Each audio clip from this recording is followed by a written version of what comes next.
মানবতা এবং অধিকার, মানবের স্রষ্টা যিনি, মানবের খালেক এবং মালিক যিনি, তার কাছে জানতে হবে মানবতা কী জিনিস, মানব অধিকার কী জিনিস, তার কাছে জানতে হবে, তার কাছে জানতে হবে। আর এই মানব অধিকার অধিকার অধিকার বলে যারা চিল্লায়, আরেক দেশে গিয়ে এই লেভেলে অফিস বানিয়ে কি ঘটাবে কি করবে সেটা যারা দস্তখত করেছে ওরাও বুঝে না যে তা না, ওরাও বুঝে না যে তা না।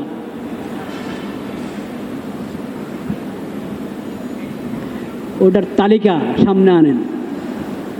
যত দেশে মানবাধিকারের দপ্তর আছে ওই দপ্তরগুলোর কার্যক্রম কি,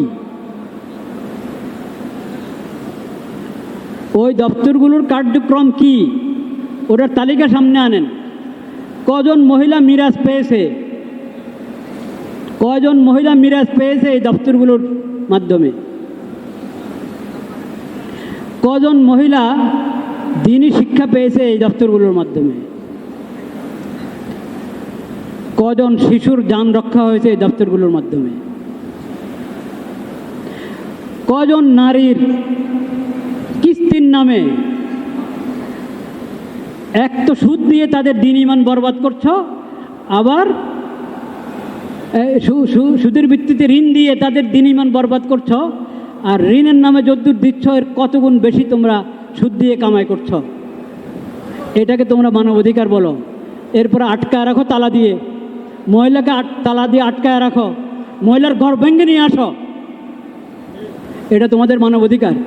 আমাদেরকে দেখাইতে হবে আমরা কিচ্ছু জানি না, কিচ্ছু শুনি না আমরা।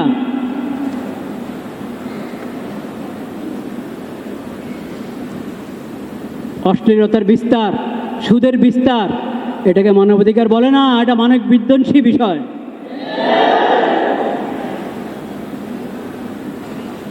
মহিলাদেরকে বেপর্দা বানানো, এটা মানবাধিকার নয়।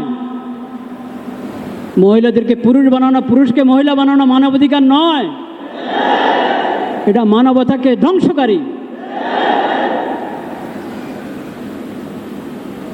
আল্লাহ তুমি সাক্ষী থাকো, আমরা এই সমস্ত কুফরি কর্মকাণ্ড থেকে বিলকুল আমরা সম্পর্কহীন, আমরা সম্পর্কহীন। আল্লাহ তুমি সাক্ষী থাকো, আমরা আমাদের এগুলোর ব্যাপারে আমরা এগুলো যে কুফরি কর্মকাণ্ড, হারাম কর্মকাণ্ড তোমাকে নারাজ করে, তোমাকে অসন্তুষ্ট করে, তোমার মাখলুকের হক নষ্ট করে, অধিকারের নামে অধিকার নষ্ট করে, ইয়া আল্লাহ আমরা এই কথার উপর আমাদের ঈমান আছে, আমরা তোমাকে সাক্ষী রাখলাম।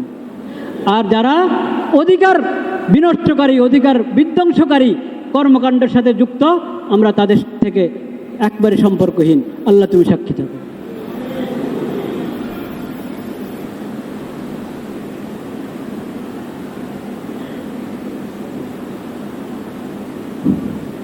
আপনি খোঁজ নেন, আপনারা ইতিহাস যারা পড়েন, সব দেশের মানবাধিকার দপ্তর যেখানে আগে থেকে আছে, ওখানে এই মানবাধিকার দপ্তরগুলো দিয়ে কোন অধিকার বাস্তবায়ন হয়েছে আর কোন শয়তানি বাস্তবায়ন হয়েছে ওটার তালিকা দেখেন।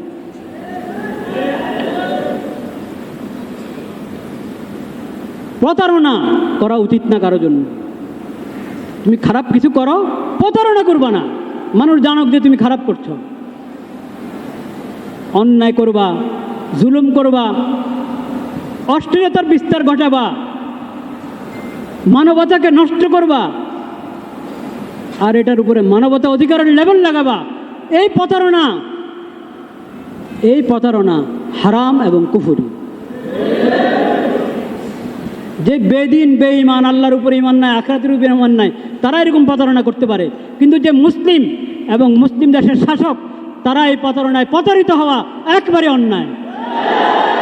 يضلل فلا هادي له وأشهد أن لا إله إلا الله وحده لا شريك له وأشهد أن محمدا عبده ورسوله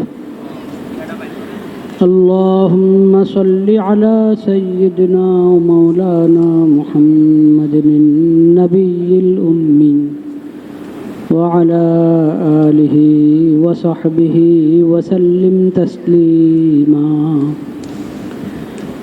أما بعد فأعوذ بالله من الشيطان الرجيم بسم الله الرحمن الرحيم অনেক নেকামল আছে আমরা মনে করি এটা তো একটা সামাজিক কাজ, জাগতিক প্রয়োজনে এই কাজটা আমরা করি, অথচ এটা হাদিসে উৎসাহ দেওয়া হয়েছে এই কাজের। নেকামল, ওটার উপরে সওয়াব আছে। একটা তো জাগতিক বৈধ যে কোনো কাজ আমি যদি ভালো নিয়তে সুন্দর নিয়তে করি সেটা তো আল্লাহ সওয়াব দান করবেন, কিন্তু কিছু কাজ এমন যেগুলোকে আমরা শুধু বৈষয়িক কাজ মনে করি, নিজেদের প্রয়োজনের কাজ মনে করি, অথচ হাদিস শরীফে ওসব কাজের ব্যাপারে উৎসাহ দেওয়া হয়েছে, ওগুলোর সওয়াব বর্ণনা করা হয়েছে, কিন্তু আমাদের তেমন খুব চর্চা নাই, অনেকে ওগুলোর ব্যাপারে বেখবর। একটা আমল গাছ লাগানো, খুব চর্চা আছে না আমাদের দেশে, গাছ লাগান পরিবেশ বাঁচান, বলে কি না, গাছ বাঁচান পরিবেশ বাঁচান, সবুজায়ন, সব জায়গায় সবুজ, কৃত্রিম সবুজ না, বাস্তব গাছের সবুজ। সবুজ অনেক গুরুত্বপূর্ণ নেয়ামত আল্লাহ তাআলার, সবুজ আল্লাহ তাআলার অনেক বড় গুরুত্বপূর্ণ নেয়ামত। বৃক্ষ, গাছ আল্লাহর নেয়ামত। আমাদের নিয়ম হলো, কখনো আমরা আমাদের ইসলামী শরীয়তের বিষয় জানি না যে আমাদের শরীয়তের মধ্যে এটা আছে, ওগুলো আমরা পশ্চিমাদের থেকে ধার নিতে যাই, তাদের কাছ থেকে আসে, তা আমাদের সরকার বলে, আমরাও বলি।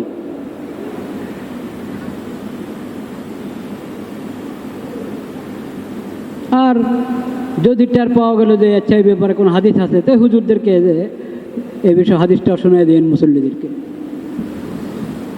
চিঠি আসে খতিবদের কাছে বিভিন্ন মসজিদে, সব মসজিদে আসে কিনা আমি জানি না, বিভিন্ন মসজিদে খতিবদের কাছে বিভিন্ন প্রসঙ্গে চিঠি আসে, সিটি কর্পোরেশনের কাছ থেকে, ইসলামিক ফাউন্ডেশনের কাছ থেকে, বিভিন্ন মন্ত্রণালয় থেকে বিভিন্ন প্রসঙ্গে চিঠি আসে, হুজুর এই ব্যাপারে একটু মুসল্লিদেরকে বলবেন।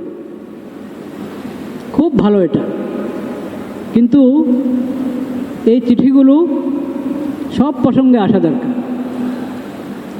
বর্ষার মৌসুম, এখন গাছ লাগানো দরকার, এই ব্যাপারে একটু উৎসাহ দিয়ে দেন মানুষকে গাছ লাগানোর জন্য, ভালো কথা।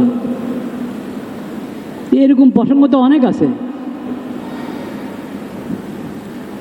ওইসব প্রসঙ্গের ব্যাপারে যদি চিঠি আসতো, এই বিষয়ে একটু বলেন। হুজুর আমাদের রোডঘাট ছবিতে ভরা, অশ্লীল ছবিতে ভরা, এই বিষয়ে কিছু বলেন, ওই চিঠি আসবে না, ওই চিঠি আসবে না।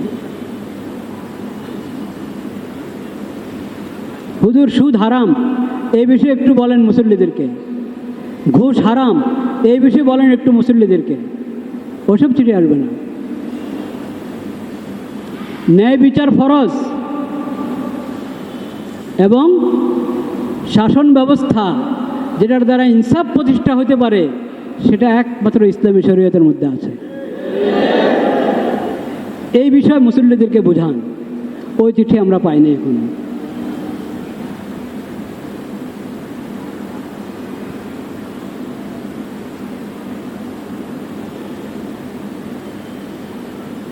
লা ইলাহা ইল্লাল্লাহ। তো গাছ লাগানোর অনেক ফজিলত।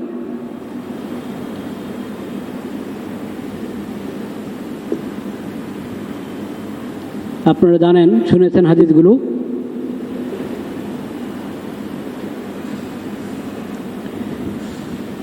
আনাস রাদিয়াল্লাহু তাআলা আনহু থেকে বর্ণিত হাদিসটি বুখারী শরীফ, মুসলিম শরীফ দুটো কিতাবে আছে। আনাস রাদিয়াল্লাহু তাআলা আনহু থেকে বর্ণিত, নবী করিম সাল্লাল্লাহু আলাইহি ওয়াসাল্লাম বলেছেন, মা মিন মুসলিমিন ইয়াগরিসু গারসান আও ইয়াজরাউ যারআন ফায়াকুলু মিনহু তায়রুন আও ইনসানুন আও বাহিমাতুন ইল্লা কানা লাহু বিহি সাদাকা। যে কোনো মুসলিম একটা চারা লাগালো, গাছের একটা চারা, লাগালো, আও ইয়াজরাউ জারআন, বা ফসল বানালো, ফায়াকুলু মিনহু তাইর, পাখি খেলো, কোনো মানুষ খেলো, কোনো পশু খেলো, এটা তার জন্য সাদাকা হিসাবে লেখা হবে তার আমলনামায়। গাছ লাগিয়েছে, নিজে আম খাবে,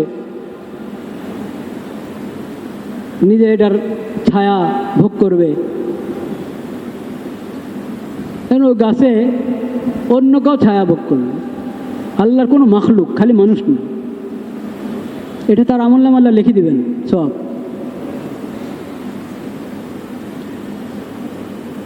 ফল গাছের নিচে পড়েছে, একদিন উঠে নিয়ে খেলো, আল্লাহ তার আমলনামা লিখে দিবেন,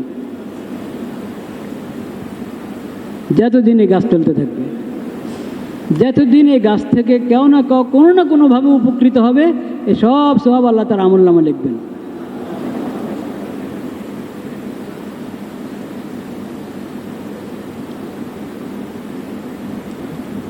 জাবের রাদিয়াল্লাহু তাআলা আনহু থেকে বর্ণিত, নবী করিম সাল্লাল্লাহু আলাইহি ওয়াসাল্লাম বলেছেন, মা মিন মুসলিমিন ইয়াগরিসু গারসান ইল্লা কানা মা আকালা মিনহু লাহু সাদাকা, ইল্লা মা উকিলা মিনহু লাহু সাদাকা, ওয়া মা সুরিকা মিনহু লাহু সাদাকা, ওয়া মা আকালা সাবউ মিনহু ফাহুয়া লাহু সাদাকা, ওয়া মা আকালাতিত তায়রু ফাহুয়া লাহু সাদাকা, ওয়া লা ইয়ারজাউহু আহাদুন ইল্লা কানা লাহু সাদাকা। ওই বিষয়টা আরও বিস্তারিত নবী করিম সাল্লাল্লাহু আলাইহি ওয়াসাল্লাম বলেছেন, এমনকি ও গাছ থেকে কেউ চুরি করে নিয়ে গেছে ফল, নিয়ম হলো আরেকজনের গাছের ফল যদি গাছের নিচে পড়া থাকে, এক দুটা পড়া আছে, তো আপনি নিলেন, খেলেন, সাধারণত অনুমতি থাকে এটা, বিশেষ করে রাস্তা যেগুলো লাগানো থাকে বাড়ির পাশে বাইরে পড়ে আম, কিন্তু গাছে উঠে ওখান থেকে নিয়ে যাওয়া এটা তো জায়েজ নেই, ঝুলি ভরে ব্যাগ ভরে নিয়ে যাওয়া আম পাড়া এটা জায়েজ নেই। হ্যাঁ, যদি স্পষ্ট অনুমতি থাকে ভিন্ন কথা, ও জানিয়ে দিয়েছে যে এই গাছ এখান থেকে যেভাবে নিতে পারে না, সেটা ভিন্ন কথা, কিন্তু ওরকম কোনো ঘোষণা না থাকলে আপনি এক দুটা, যেটা সাধারণত মানুষের ওরফ আছে, একটা প্রচলন আছে যে এতটুকু কাউকে কিছু বলে না, আরও খুশি, আচ্ছা উনি নিয়েছে ভালো, উঠে নিয়ে গেছে ভালো, ওটার অনুমতি আছে, ওগুলোও আল্লাহ এই নিয়ত করে নেয়, তারপরেও তার আমলনামায় সদকা লিখে দেবেন আল্লাহ তাআলা। কিন্তু এই হাদিসে অতিরিক্ত যেটা বলা হলো, কেউ চুরি করে নিয়েছে, ও তো গুনাহগার হবে চুরি করে নেওয়ার কারণে, কিন্তু আল্লাহ তাআলা এই যে এখান থেকে নিয়ে গেল একজন, সেই সওয়াব আল্লাহ তাআলা, মানে ওটার জন্য একে আল্লাহ তাআলা সওয়াব দান করবেন। চুরি করানোওয়ালার গুনাহ হবে, কিন্তু আল্লাহ তাআলা গাছওয়ালাকে কি দিবেন? সওয়াব দান করবেন। বলেন সুবহানাল্লাহ।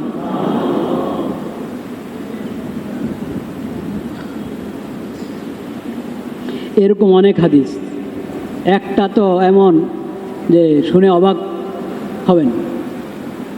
নবী করিম সাল্লাল্লাহু আলাইহি ওয়াসাল্লাম বলেছেন, তুমি একটা গাছের চারা লাগাচ্ছিলে, ইন কামাত আলা আহাদিকুমুল কিয়ামাতু ওয়া ফি ইয়াদিহি ফাসিলাতুন ফালইগরিসহা, মুসনাদ আহমদের মধ্যে হাদিসটি। একটি গাছ লাগানোর ইচ্ছে করলেন, তো এখন আপনি ঝুঁকছেন, এটা লাগাবেন, লাগান নাই, এখনও লাগানো শুরু করতে পারেন নাই, ইচ্ছা করেছেন, ঝুঁকছেন, ওই সময় কিয়ামত হয়ে গেছে, মানে কিয়ামত শুরু হয়ে গেছে, আখিরি জামানার কথা, কিয়ামত শুরু হয়ে গেছে, তো কী করবা? আরে এখন গাছ লাগায় লাভ হবে কি? ফেলে দিবা? নবী করিম সাল্লাল্লাহু আলাইহি ওয়াসাল্লাম বলেন, তুমি তোমার কাজ সারো, লাগাইয়া দাও। কি করো? লাগিয়ে দাও। এটা আখিরি নবীর বক্তব্য হতে পারে, এটা নবীর বক্তব্যের মধ্যে হতে পারে, নবীর হাদিসে এটা হতে পারে। লা ইলাহা ইল্লাল্লাহ, লা ইলাহা ইল্লাল্লাহ। আর একটা মৌলনীতি নবী করিম সাল্লাল্লাহু আলাইহি সাল্লাম বলে দিয়েছেন, মৌলনীতি বলে দিয়েছেন নবী করিম সাল্লাল্লাহু আলাইহি সাল্লাম।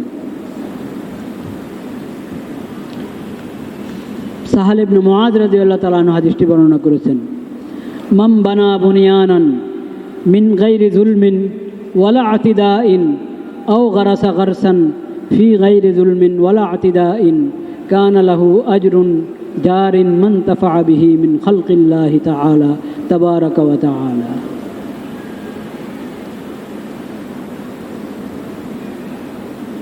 কোনো ঘর কাউ বানালো, কোনো ভবন বা কোনো ঘর বানালো, অন্যের উপর জুলুম করে নয়, নাজায়েজ পদ্ধতিতে নয়।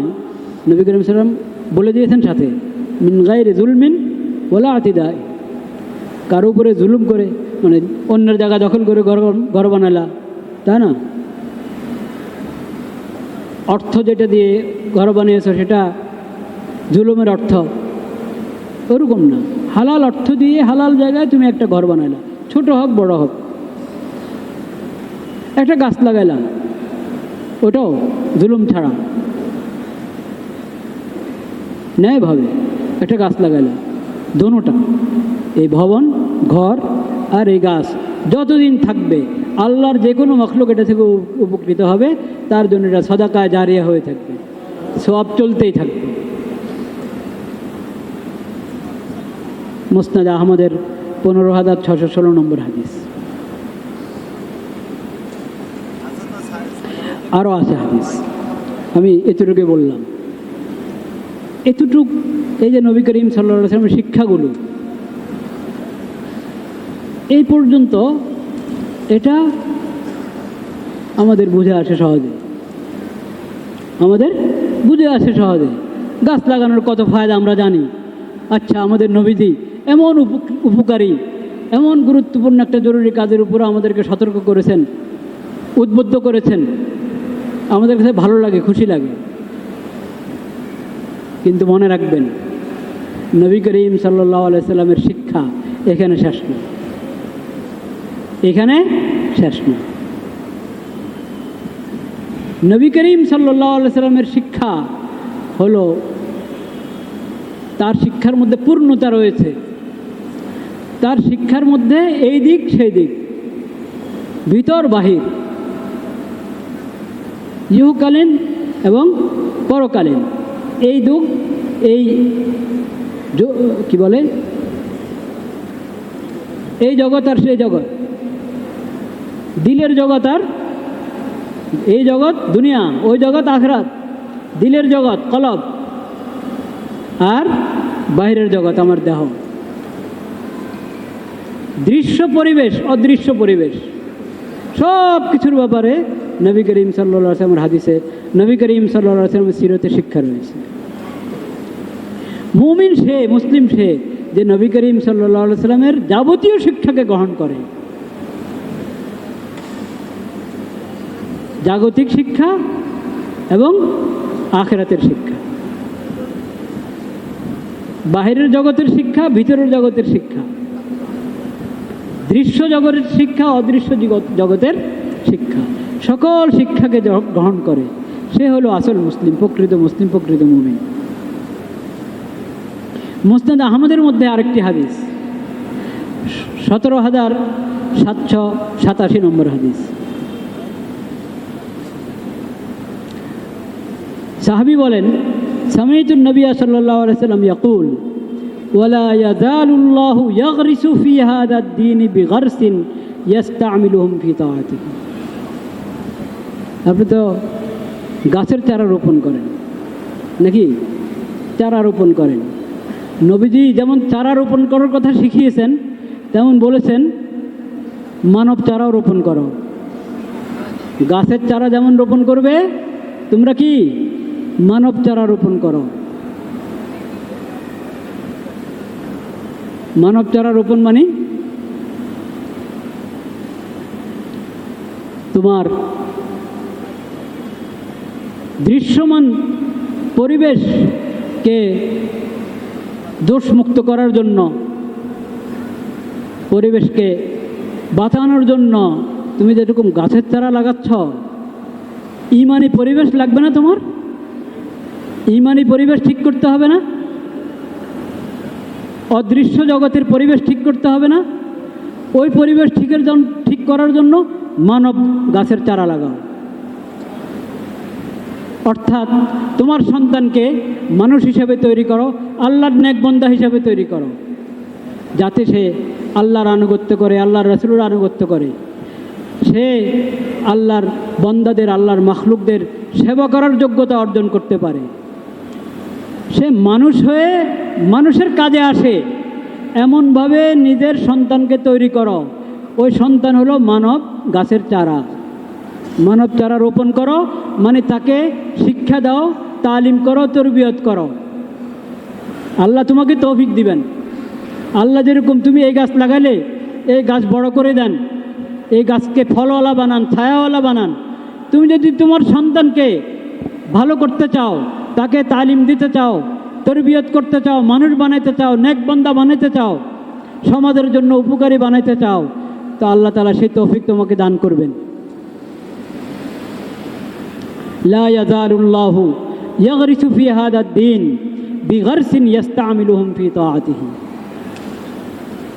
আল্লাহর ইবাদতে ব্যবহার করবে নিজেদেরকে, এরকম চারা আল্লাহ তাআলা সবসময় লাগান আল্লাহর দ্বীনের হেফাজতের জন্য, মানুষের ঈমানের হেফাজতের জন্য।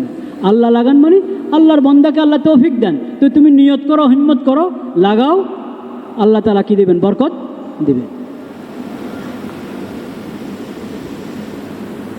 তো এখন আপনি এই গাছ লাগান, পরিবেশ বাঁচান, এই ওয়াজ তো শুনবেন, হ্যাঁ, কিন্তু ইমানি পরিবেশ বাঁচানোর জন্য পরিবেশকে শয়তানের ওয়াসওয়াসা থেকে এবং সকল প্রকার অশ্লীলতা থেকে পরিবেশকে বাঁচানোর জন্য যেটা দরকার, সেটা গাছের চারার সাথে সাথে মানব চারাও কি করতে হবে? লাগাইতে হবে। অর্থাৎ ওদেরকে মানুষ বানিয়ে, আল্লাহর বন্দা বানিয়ে, ঈমানওয়ালা বানিয়ে, নমাজওয়ালা বানিয়ে, ইনসাফওয়ালা বানিয়ে উঠাতে হবে।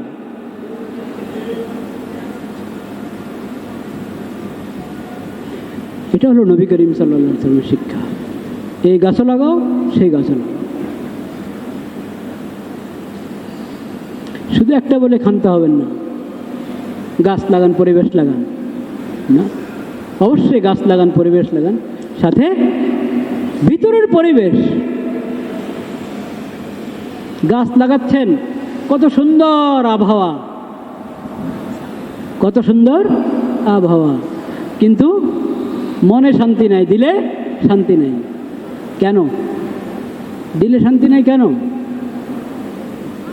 না মেয়ের বাপ মেয়েকে ওরকম তরবিয়ত করেছে, না ছেলের বাপ ছেলেকে ওরকম তরবিয়ত করেছে। এখন ঘরে ছেলে আনলেন তাও জ্বালা, ঘরে মেয়ে আনলেন তাও কি জ্বালা। গাছ লাগিয়ে চারদিকে খুব মনোরম পরিবেশ, কিন্তু রাত্রে ঘুম হচ্ছে না, পেরেশানি আর পেরেশানি। কেন পেরেশানি? ওই যে মনের প্রশান্তি, আত্মার প্রশান্তি, সেই প্রশান্তি তো এই গাছের মধ্যে পাওয়া যাবে না।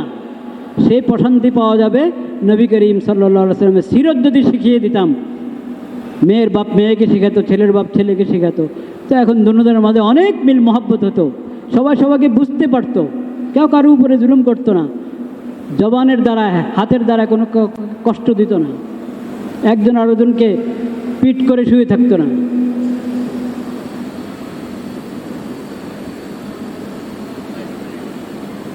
এটা হলো নবী করিম সাল্লাল্লাহু আলাইহি ওয়াসাল্লামের শিক্ষা।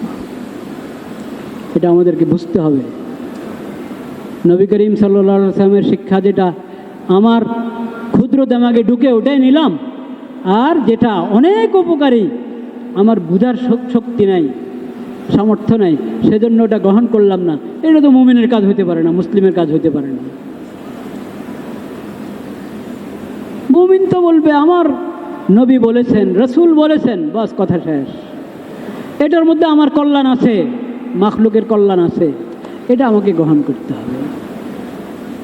তুমি মুসলিম হয়ে যদি শুধু বাহ্যিক বিষয়ে নবী করিম সাল্লাল্লাহু আলাইহি ওয়াসাল্লামের কিছু শিক্ষার কথা শুনেছ, ওটাই তুমি গ্রহণ করলে, আর অন্তরের জগতের সাথে সম্পৃক্ত, আখিরাতের সাথে সম্পৃক্ত দুনিয়ার মৌলিক সাফল্য যেটা, মূল সাফল্য যেটা, ওই বিষয়ের সাথে সম্পৃক্ত যে শিক্ষাগুলো, ওগুলোর তুমি খোঁজ নিলে না, খবর নিলে না, তাহলে তুমি মুসলিম হলে কীভাবে?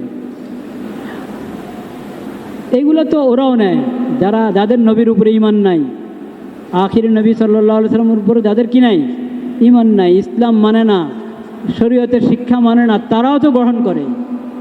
এই যে তারা মানবাধিকার বলে চিল্লায়, কোন মানবাধিকার? এই যে বাহ্যিক, যেগুলো কি বাহ্যিক, তাও আবার বাহ্যিকগুলো কোনভাবে বাস্তবায়ন করবে? কোনভাবে? যেভাবে বাস্তবায়ন করলে উপকার হবে সেভাবে না, না, না, না, ওইভাবে না। ওটা বাস্তবায়ন করবে হলো নিজের খেয়াল খুশি মতে, নিজের খাহেসাত, নফসের আর শয়তানের তরিকা মতে করবে বাস্তবায়ন। আল্লাহ রাব্বুল আলামিন বলেছেন তাদের কথা, কোরআনে আছে। মুসলমানরা কোরআন যদি ছেড়ে দেয় তো হেদায়েত পাবে কোত্থেকে? নবীর সিরত ছেড়ে দিলে হেদায়েত পাবে কোত্থেকে? কোরআন অবতীর্ণ করেছেন আল্লাহ তাআলা হুদাল লিল মুত্তাকিন। নবী করিম সাল্লাল্লাহু আলাইহি ওয়াসাল্লাম সিরত সম্পর্কে আল্লাহ তাআলা বলেছেন ইন তুতিউহু তাহতাদু, এই নবীর আনুগত্য করো হেদায়েত পাবে, এই কোরআন মেনে চলো হেদায়েত পাবে। তো কোরআন যদি ছেড়ে দিই, নবীজির সিরত যদি ছেড়ে দিই, কোরআন হাদিসের সঙ্গে সিরতের সঙ্গে খবর নাই, সম্পর্ক নাই, তাহলে তো পাবো না আমরা। আল্লাহ বলে রেখেছেন ইয়ালামুনা যাহিরাম মিনাল হায়াতিদ দুনিয়া ওয়া হুম আনিল আখিরাতি হুম গাফিলুন। ঈমান থেকে বঞ্চিত, ইসলামের নেয়ামত থেকে বঞ্চিত যারা, তারা বুঝে না যে তা না, বুঝে, তবে এই দুনিয়ার জীবনের স্থূল দিকটা তারা বুঝে। দুনিয়ার জীবনের স্থূল দিক, যেটা স্থূল দিকটা তারা বুঝে। ইয়ালামুনা যাহিরাম মিনাল হায়াতিদ দুনিয়া ওয়া হুম আনিল আখিরাতি হুম গাফিলুন, আখিরাত থেকে তারা একবারে বেখবর, উদাসীন। তা আমরা যদি নবীর শিক্ষা থেকে শুধু স্থূল দিক মনে করি, যেটাকে আমরা, নবীর শিক্ষার মধ্যে কোনো স্থূল বিষয় নেই, জাগতিক বিষয় হোক আর আখিরাতের বিষয় হোক, বাহ্যিক জগতের বিষয় হোক আর দিলের জগতের বিষয় হোক, নবীর সমস্ত শিক্ষা সূক্ষ্ম, এবং নবীর সব শিক্ষার মধ্যে কল্যাণ আর কল্যাণ। কিন্তু আমরা মনে করি আমাদের দেমাগে যেটা ঢুকে বাস ওটাই নাও, আমার দেমাগে বা আমার গুরুর দেমাগে যেটা ঢুকে ওটা গ্রহণ করি, আর যেটা বুঝতে পারি না, যেটার তাৎপর্য, যেটার হিকমা বুঝতে পারি না, ওটার প্রতি আগ্রহ বোধ হয় না, এটা কখনো মুমিনের সিফত হতে পারে না, মুসলিমের সিফত হতে পারে না। এটা তো তাদের কথা আল্লাহ বলেছেন ইয়ালামুনা যাহিরাম মিনাল হায়াতিদ দুনিয়া। এই স্থূল দিকগুলো নিয়ে তারা মানবাধিকার বলে চিল্লায়, এবং সেটা বাস্তবায়ন করে কিভাবে? যেগুলো মানবতা বিধ্বংসী, বলেন কি মানবতা বিধ্বংসী কাজ, ওগুলোকে তারা বলে মানবাধিকার। ওগুলোকে বলে কি মানবাধিকার। মানবতা বিধ্বংসী কাজ, এটা কখনো মানবাধিকার হতে পারে? এবং দুঃখজনকভাবে এটা নাকি মোটামুটি চূড়ান্ত হয়ে গেছে, বলেন নাউযুবিল্লাহ। এটা আত্মঘাতী হয়েছে। এটা কি হয়েছে? আত্মঘাতী হয়েছে। ইতিহাসকে আমরা সাক্ষী রাখলাম, আসল সাক্ষী তো কে? আল্লাহ। এটা আত্মঘাতী হয়েছে।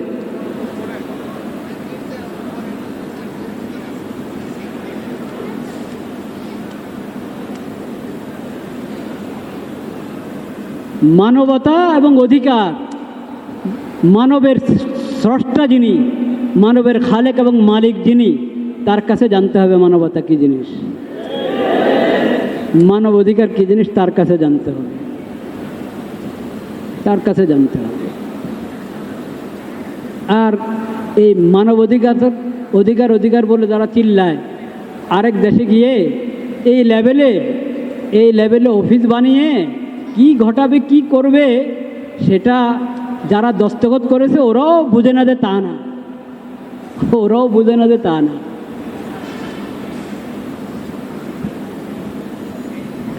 ওটার তালিকা সামনে আনেন। যত দেশে মানবাধিকারের দপ্তর আছে ওই দপ্তরগুলোর কার্যক্রম কি,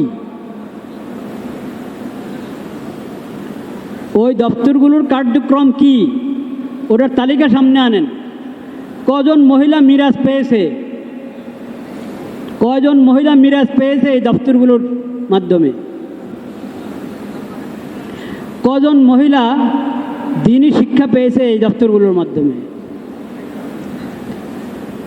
কজন শিশুর জান রক্ষা হয়েছে এই দপ্তরগুলোর মাধ্যমে, কজন নারীর কিস্তির নামে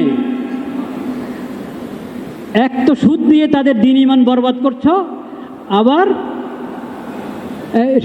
সুদের ভিত্তিতে ঋণ দিয়ে তাদের দ্বীন ঈমান বরবাদ করছো, আর ঋণের নামে যদ্দূর দিচ্ছ এর কত গুণ বেশি তোমরা সুদ দিয়ে কামাই করছো। এটাকে তোমরা মানবাধিকার বলো।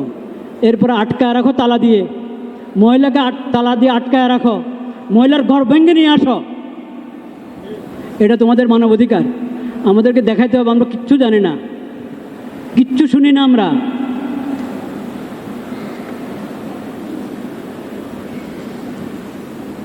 অশ্লীলতার বিস্তার, সুদের বিস্তার, এটাকে মানবাধিকার বলে না, এটা মানব বিধ্বংসী বিষয়।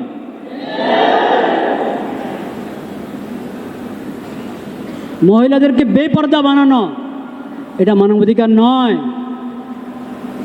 মহিলাদেরকে পুরুষ বানানো, পুরুষকে মহিলা বানানো মানবাধিকার নয়, এটা মানবতাকে ধ্বংসকারী।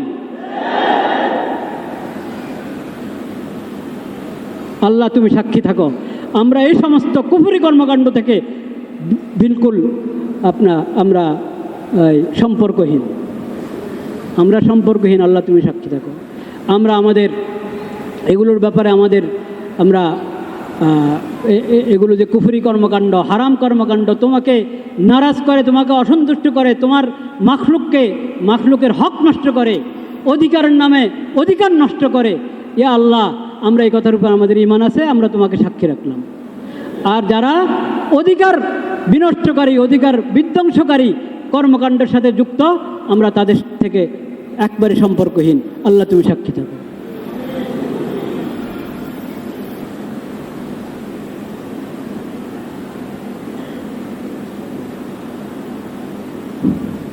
আপনি খোঁজ নেন, আপনারা ইতিহাস যারা পড়েন, সব দেশের মানবাধিকার দপ্তর যেখানে আগে থেকে আছে, ওখানে এই মানবাধিকার দপ্তরগুলো দিয়ে কোন অধিকার বাস্তবায়ন হয়েছে আর কোন শয়তানি বাস্তবায়ন হয়েছে ওটার তালিকা দেখেন।